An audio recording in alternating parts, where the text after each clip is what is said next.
के बस में हो जाते हैं। फिर इसके बारे में हमने कल भी बातें की थी कि अवरुद्ध किसे कहते हैं। आपको यहाँ बिठा लिया जाए या किसी कमरे में आपको बंद कर दिया जाए और बाहर से ताला लगा दिया जाए तो उस वक्त आप अवरुद्ध हो जाओगे, दूसरों पर आधारित हो जाओगे कि जिस वक्त वो गेट खोलेंगे उसी वक्त आप बाहर निकल सकते हो। इसलिए उसे कहते हैं अवरुद्ध होना। और विराजमान होने का अर्थ होता है स्वतंत्र। जब मन किया हम उठ गए, तब जब मन किया हम बैठ गए, उसे कहते हैं स्वतंत्रता या विराजमान।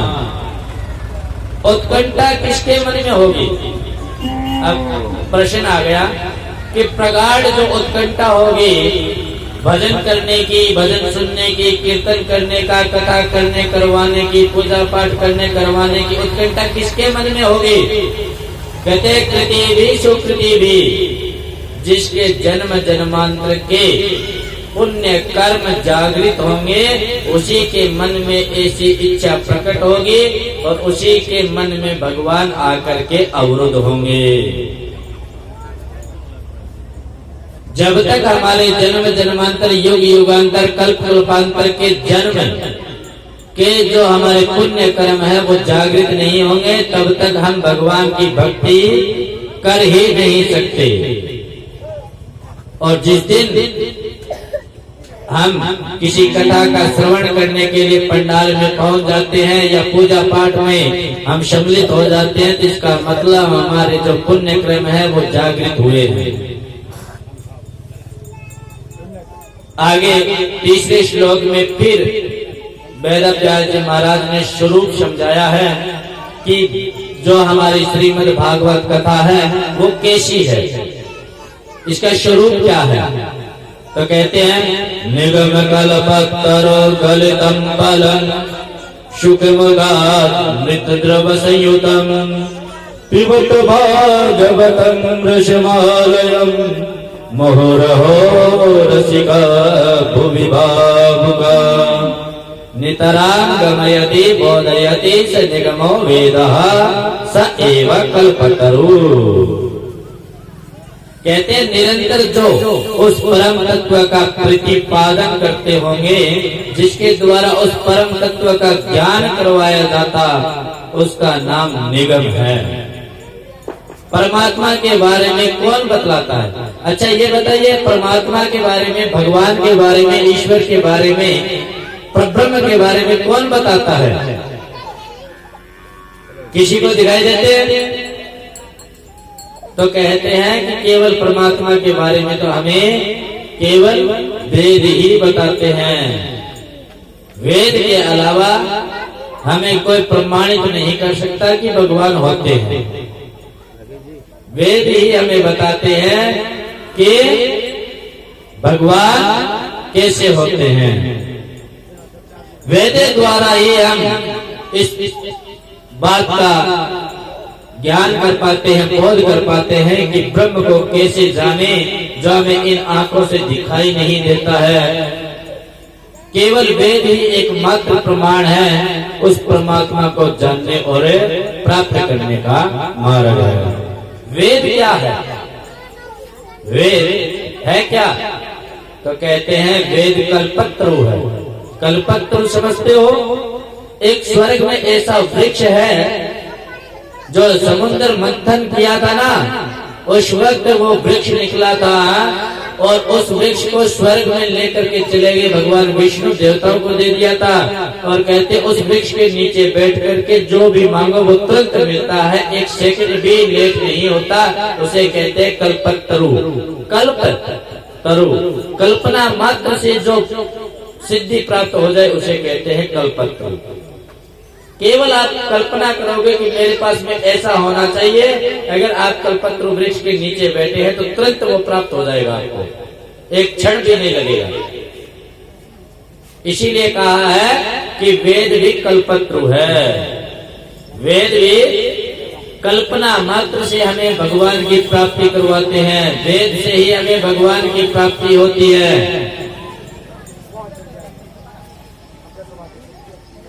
सकल मनोरथों को अगर पूर्ण करना हो तो वेद का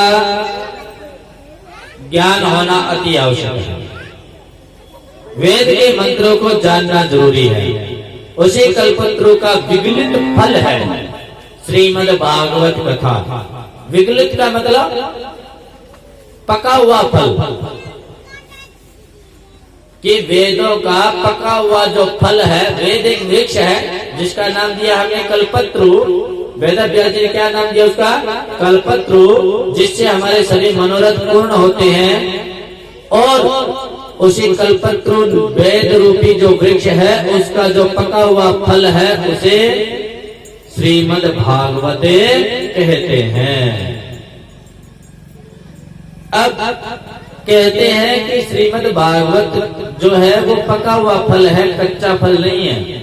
और पका हुआ फल जो होता है वो अपने आप नीचे गिर जाता है और नीचे गिरने के बाद में फट भी जाता है। लेकिन किसी ने प्रश्न पूछ लिया, बाबा ये बताइए, आप कह रहे हो कि ये जो फल है ये पका हुआ फल है और ये नीचे गिरा है, यानी ऊपर से नीचे आया है, तो ये फटा है कि नहीं?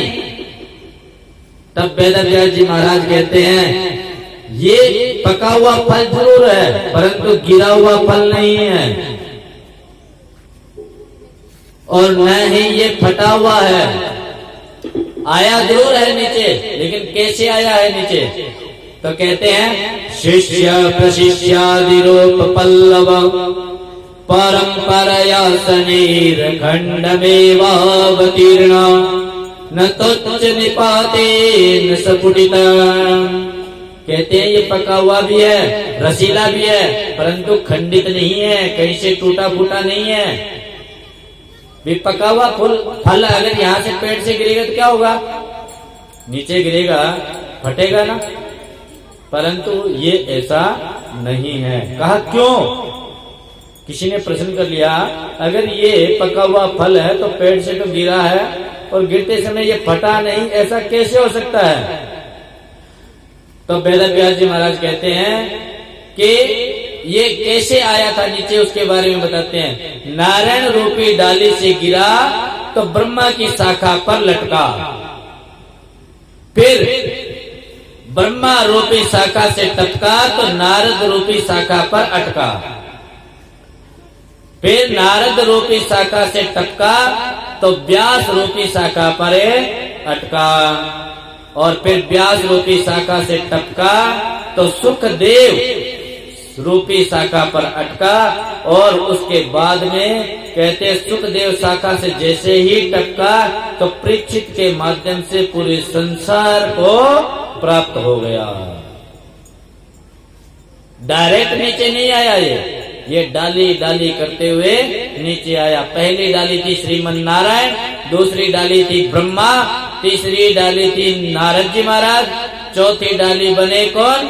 व्यास जी महाराज, और पांचवी डाली बने सुखदेव जी महाराज, और छठी जो डाली बनी वो परीक्षित जी महाराज थे। और परीक्षित जी महाराज के साथ साथ में पूरी भूमि को, पूरी पृथ्वी को, पूरी धरा को ये श्रीमद् भागवत रूपी रस का स्वाद चखने का सौभाग्य प्राप्त हुआ।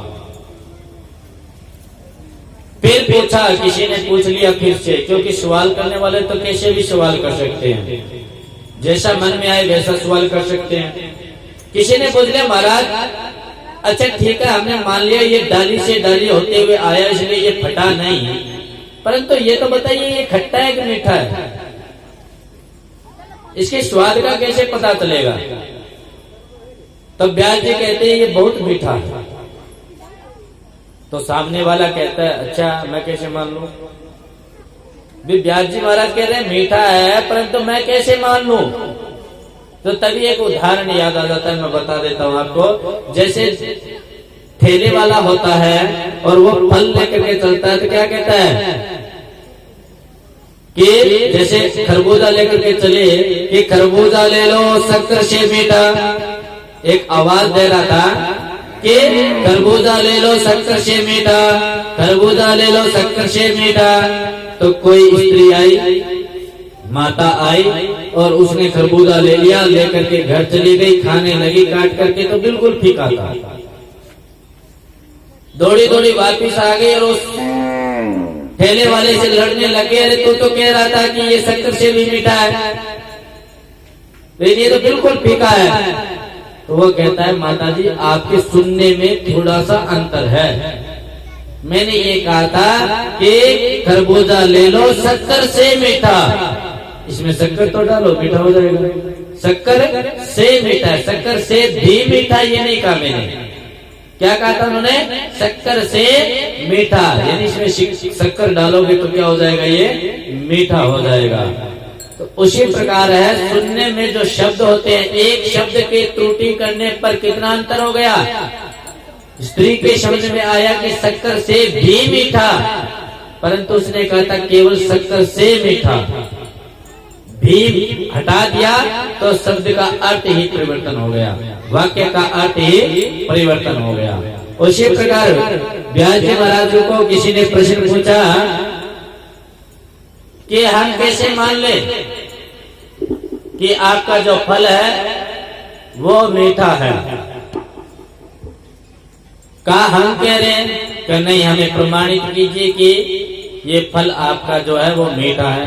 तो क्या कहते हैं? सुख मुखाद मृत द्रव संयुतम, कहते हैं जिस फल को तोता शुका अपनी चोंच लगा देता है वो फल हमेशा क्या हो जाता है? मीठा हो जाता है। तो यहाँ पर श्रीमद् भागवत जी को कौन से तोते ने मुख लगाया?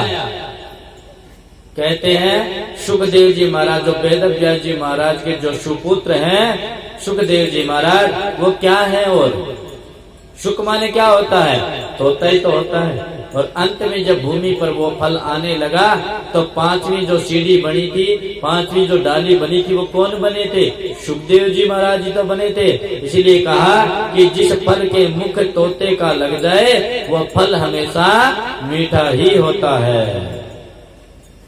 पिबत भागवतं रसमालयं मुहुरहो ऋषिका भुवि भावुका। व्यास जी महाराज ने क्या कहा? अहो रसिका भुवि भावुको, हे रसिकों, हे प्रेमियों, हे भुवि भावुकों, इस भागवत रूपी रस का रसपान कीजिए।